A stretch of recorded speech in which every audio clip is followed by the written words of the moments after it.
Hi guys, welcome to Techavro. In this video, I'm gonna be showing you how to do color adjustment in Camtasia. So open your media file first, then you have to drag down to the timeline. Now you'll find visual effects. Click on this, and then you can see color adjustment. This one, color adjustment. Just drag and drop to the video. Now you can see the right hand side. You can change the settings. If you want to change the saturation, you can saturation from here. Use the saturation. Okay, you can, if you want to change the contrast, you can do this with this. And if you want to change less the brightness, you can less the brightness with this. Screw it is not recommended or necessary. If you want, you can do this too.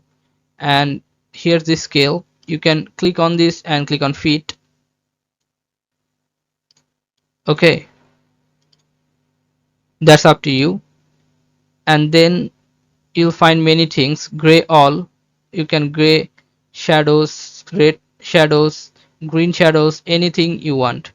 So this is how you can basically color adjustment in Camtasia. So guys, if you find this video helpful, then please give a thumbs up and don't forget to subscribe the channel. Thank you so much for watching the video.